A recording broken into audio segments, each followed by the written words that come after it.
প্রিয় দর্শক, আসসালামু আলাইকুম। বেসিক স্কুলের আরেকটি নতুন পর্বে আপনাদেরকে স্বাগত জানাচ্ছি। আমি নিজামুদ্দিন হিরো। এই মুহূর্তে আমি বাংলাদেশের পর্যটন এলাকা কক্সবাজার সমুদ্র সৈকত থেকে আপনাদেরকে আবারও জানাচ্ছি শুভেচ্ছা ও স্বাগতম। আমার আজকের এই পর্ব সম্পূর্ণ একটি নতুন এবং ব্যতিক্রমধর্মী একটি পর্ব নিয়ে হাজির হয়েছি। আজকের বিষয় হলো লবণ চাষ সম্পর্কে। লবণ চাষ সম্পর্কে বিস্তারিতভাবে খুঁটিনাটি তুলে ধরবো। তাই ভিডিওটি না টেনে পুরো ভিডিও দেখার জন্য আমন্ত্রণ জানাচ্ছি। আমরা এর আগে জানতাম যে লবণ চাষ হতো সমুদ্রের পলি মাটি থেকে নাকি লবণ হতো। এটা আমরা আগে বই পুস্তকে পড়ছি, আমরা জানতাম। আসলে আমি এখানে আসার পরে দেখলাম যে না, আমরা যেটা পড়ছিলাম এটা সম্পূর্ণ একটি ভুল একটি পদ্ধতি পড়ছিলাম।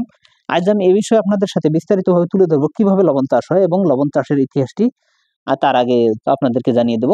১৯৫৭ সালে পূর্ব পাকিস্তান ক্ষুদ্র ও কুটির শিল্প কর্পোরেশন, যার সংক্ষিপ্ত নাম ছিল ইপসিক, যা বর্তমানে বেসিক নামে পরিচিত। আর এই ইপসিক এর দ্বারা ১৯৬০-৬১ অর্থবছরে লবণ শিল্প কার্যক্রম আরম্ভ হয়। আর তখন লবণ উৎপাদন লক্ষ্যমাত্রা ছিল ০.৩ মিলিয়ন টন এবং যার বাজার মূল্য ছিল প্রায় ২০ মিলিয়ন টাকা। আর বর্তমানে বাংলাদেশের কক্সবাজার ও চট্টগ্রাম জেলায় ৬৭,৭৫১ একর জমিতে ৩৪,৫৫৩ জন চাষি সৌর পদ্ধতিতে লবণ উৎপাদন করছে। সৌর পদ্ধতি অর্থাৎ এই যে দেখছেন এখানে, যে এখানে রোদের তাপে কিন্তু লবণ তৈরি করতেছে, এটা হলো সৌর পদ্ধতি। জাতীয় অর্থনীতিতে লবণ শিল্প খাত প্রতি বছরে গড়ে প্রায় ১২০০ কোটি টাকার অবদান রাখছে। বাংলাদেশে প্রায় ১০ থেকে ১৫ লক্ষ লোক পরোক্ষ এবং প্রত্যক্ষভাবে লবণ শিল্পের সাথে নির্ভরশীল। তাই এই বিষয়ে আজ আমি বিস্তারিতভাবে দেখাবো যে কিভাবে লবণ তৈরি হয়। এই যে এখানে দেখতে পাচ্ছেন যে এখানে বীজতলার মতো করে আমরা যে মতল এবং কৃষি প্রধান এলাকার মধ্যে কিন্তু ধানের বীজতলা তৈরি হয় এরকম ভাবে, ঠিক এই ধানের বীজতলার মতো যে দেখতে পাচ্ছেন যে প্লট গুলো, এগুলি কিন্তু লবণ উৎপাদন করার জন্য এই লবণের বেড তৈরি করা হয়েছে। তাই এই সম্পর্কে আজ আমি বিস্তারিতভাবে দেখাবো যে লবণ কিভাবে তৈরি হচ্ছে, তার বিস্তারিত প্রসেস আপনি এই ভিডিওতে সম্পূর্ণ দেখতে পাবেন। সাগরে যখন জোয়ার আসে তখন এই যে নালাগুলো দেখছেন, এই নালাগুলো কিন্তু প্লাবিত হয়। যখন ভাটা পড়ে যায় তখন এই নালাগুলোর মুখ বন্ধ করে দিয়ে পানিগুলোকে ৫ থেকে ৭ দিন এভাবে বদ্ধ অবস্থায় ধরে রাখা হয়, যাতে করে পানির ময়লাগুলো বা পলিগুলো সব নিচে পড়ে যায়, পানিগুলো স্বচ্ছ হয়ে যায়।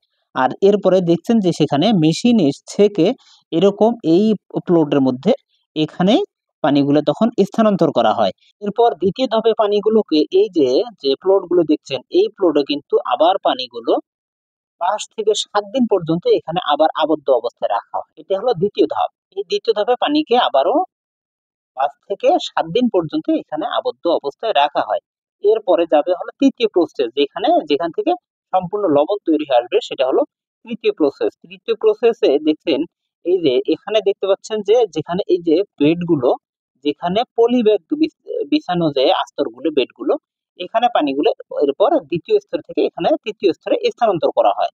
এখানে পানি আবার থাকবে ৩ থেকে ৪ দিন পরিমাণ। এরপরে এখান থেকে আবার তৃতীয় ধাপে এরকম যে যেখানে পলিব্যাগ বিছানো যে বেড করা রয়েছে, এই পলিব্যাগ বিছানো বেডের মধ্যে তৃতীয়বার পানিগুলো স্থানান্তর করা হয়। এখানে পানি দেওয়া হয় একেবারে অল্প পরিমাণ, সর্বোচ্চ ১ ইঞ্চি পরিমাণ পানি দেওয়া হয়।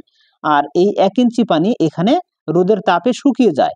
শুকিয়ে যাওয়ার ফলে এখান থেকে যে পানিগুলো রোদের তাপে বাষ্প হয়ে উড়ে যায়, আর ভারী যেটা লবণ যেটা পড়ে থাকে, এটি লবণ।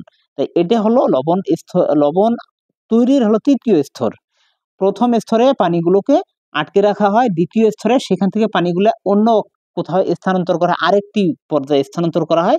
তার কারণ হলো পানিগুলোতে যাতে কোনো ময়লা, জীবাণু কিংবা অন্য কোনো ধরনের মাছ এরকম কিছু যাতে এই পানিতে না থাকে। এরপর এখানে শুধু সম্পূর্ণ পানি, যে উপরে যে স্বচ্ছ পানি, এই পানি কিন্তু এখানে কখনো ছেঁকে দেওয়া হয়। এই যে ড্রেনগুলো দেখছেন, এই ড্রেনগুলোর মাধ্যমে এখানে ছেঁকে দেওয়া হয়, আবার কখনো ছিটিয়েও দেওয়া হয়। অনেক জায়গায় দেখবেন যে পানি ছিটিয়েও দেওয়া হয়। ছিটিয়ে দেওয়ার পরে তারপর এখান থেকে এই লবণের আস্তরগুলো সুন্দরভাবে এই পানি যখন শুকিয়ে যায় তখন লবণগুলো জমে থাকে।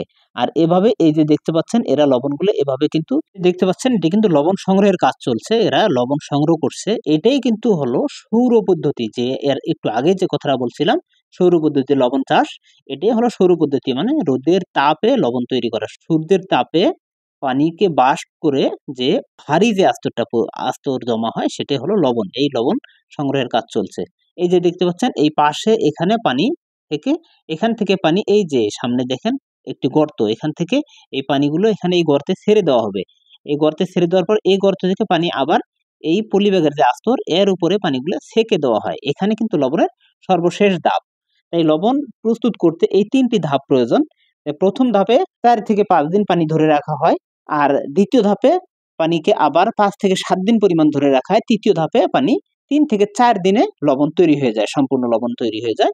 এরপরে লবণ সংগ্রহ করা হয়। এই যে লবণ এভাবে সংগ্রহ হচ্ছে, এখান থেকে কিন্তু লবণ সরাসরি বাজারজাত হবে।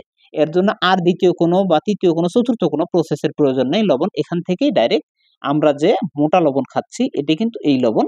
আর এখান থেকে যদি ফ্রেশ লবণ পেতে চান তাহলে এই লবণকে আবার বিভিন্ন কোম্পানি সংগ্রহ করে সেখান থেকে লবণ প্রসেস করে আবার এই লবণকে ছেঁকে চিকন করবে এবং ফ্রেশ করবে। এই হলো লবণের মূলত সর্বশেষ ধাপ। যদি আপনি মোটা লবণ খেতে চান তাহলে লবণ কিন্তু এটাই শেষ লবণের ধাপ, আর এর কোনো আস্তর নেই। দর্শক, আজ এ পর্যন্ত এই লবণ চাষ সম্পর্কে কথা ছিল। যদি আমার চ্যানেলটি ভালো লাগে, আমার ভিডিওগুলো যদি ভালো লাগে তাহলে অবশ্যই আমার চ্যানেলটিকে সাবস্ক্রাইব করবেন। এরকম আরো অনেক নতুন নতুন এবং চমকপ্রদ ভিডিও দেখার জন্য চোখ রাখুন আমার ইউটিউব চ্যানেলে বেসিক স্কুল, সেই সাথে চোখ রাখুন বেসিক স্কুল ফেসবুক পেজ। ধন্যবাদ, ভালো থাকবেন, আল্লাহ হাফেজ, আসসালামু আলাইকুম।